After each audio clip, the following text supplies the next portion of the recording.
حضرت امام حسین رضی اللہ تعالی عنہ اللہ کی حمد انہوں نے بیان کی ہے، اللہم انی احمدک علی ان اکرمتنا بالنبوہ، اے اللہ ہم تیری تعریف کرتے، ہمارے گھر کو تو نے نبوت کا محبت بنایا، ہمارے گھر میں جبریل اترتے رہے، ہمارے گھر میں قرآن اترتا رہا، تیرا کرم ہے کہ پیغمبر کے گھر میں ہمیں پیدا کیا ہے، پیغمبر کا خانوادہ ہمیں نصیب فرمایا ہے، وَعَلَّمْتَنَا الْقُرْآنَ، اور اللہ تیرا کتنا شکر ہے، تیری حمد اس پہ بولتا ہوں کہ تو نے ہمیں قرآن سکھایا، اور میں آپ کو کہتا ہوں کتنے خوش نصیب ہیں حسین ابن علی جنہوں نے حضور سے قرآن سیکھا۔ کوئی کسی قاری سے پڑھتا ہے، کوئی کسی حافظ سے پڑھتا ہے، کوئی کسی عالم سے سیکھتا ہے، حسین ابن علی کیسے تھے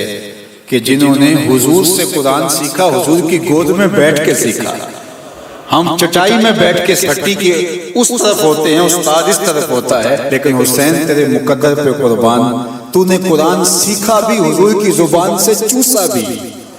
کیا تو نے فیض لیا حضور کی زبان نور سے،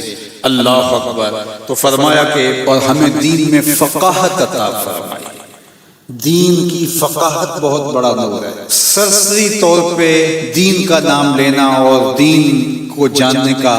دعویٰ کرنا اور ہے، دین کی بصیرت نصیب ہو جانا، دین کی فقاہت نصیب ہو جانا، یہ بہت بڑی دولت ہے، اور اللہ جس کی بھلائی کا ارادہ کرتا ہے اس کو دین کی فقاہت عطا کر دیتا ہے، سمجھ عطا کر دیتا ہے۔ جب دین کی فقاہت نصیب ہو جائے تو وہ دین نافع بن جاتا ہے، وہ باطن کی ستھرائی کا، عفت کا، پاک دامنی کا ذریعہ بنتا ہے، وہ دین اللہ کی قربت کا سبب بن جاتا ہے۔ ورنہ کثرت روایات کا حفظ کر لینا اور بہت ساری عبارات کا یاد کر لینا اور بہت سارے مسائل کا یاد کر لینا،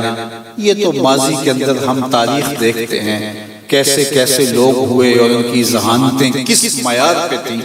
لیکن گمراہیوں کے گڑھوں میں جا گرے۔ اس لیے اللہ سے فقاہت فی الدین طلب کرو، اللہ دین کی فقاہت نصیب فرمائے، دین کا حقیقی نور نصیب فرمائے۔ پھر فرمایا وَجَعَلْتَ لَنَا أَسْمَاعًا وَأَبْصَارًا وَأَفْئِدَةً، اور اللہ نے ہمیں سماعتیں بھی دی،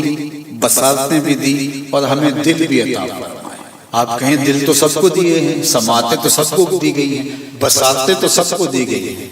لیکن وہ صرف بصارتیں دی گئی ہیں، ان کے ساتھ بصیرتیں نہیں ہیں۔ دل دیے گئے ہیں، لیکن وہ دل جو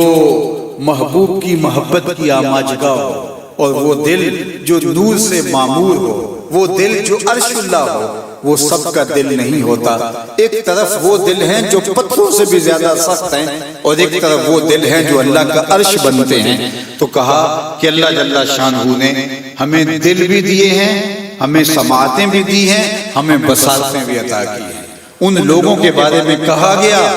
جو حق کو قبول نہیں کرتے کہ ان کی آنکھیں تو ہیں لیکن دیکھتے نہیں، ان کے کان تو ہیں مگر سنتے نہیں، ان کے دل تو ہیں مگر سمجھتے نہیں۔ اور پھر فرمایا صم بکم عمی فہم لا یرجعون، یہ گونگے بھی ہیں، یہ بہرے بھی ہیں، اور یہ پلٹ کے کبھی بھی نہیں آتے، یہ اندھے بھی ہیں، تو وہ ہیں آنکھیں رکھنے کے باوجود نابینا ہیں۔ اسی لیے اقبال نے کہا تھا دل بینا بھی کر طلب خدا سے، کہ آنکھ کا نور دل کا نور نہیں۔ تو کہا اللہ ہم تیرا شکر ادا کرتے ہیں، تو نے ہمیں سماعتوں کا نور دیا، بصارتوں کا جمال دیا، بصیرتوں کے اجالے دیے، اور ہمیں سمجھنے والا پاکیزہ دل عطا فرمایا۔ اللہ اکبر۔ اور پھر فرمایا وَلَمْ تَجْعَلْنَا مِنَ الْمُشْرِكِينَ، اور تو ہم کو مشرکین سے نہیں بنایا بلکہ اہل ایمان کے زمرے میں ہمیں رکھا ہے۔ تو اللہ کا شکر اس بات پہ بجا لاتے ہوئے اللہ کے حضور عرض گزار ہوتے ہیں، دعا کیجئے کہ سینے میں رکھا ہوا یہ دل دل ہی رہے، یہ پتھر نہ بن جائے، آنکھیں صرف دیکھنے والی نہ ہوں بلکہ آنکھیں معرفت کا نور اور بصیرت کا اجالا پانے والی ہوں۔ اللہ ہمیں سمع و بصر کا اور قلب کا حقیقی نور اور جمال نصیب فرمائے۔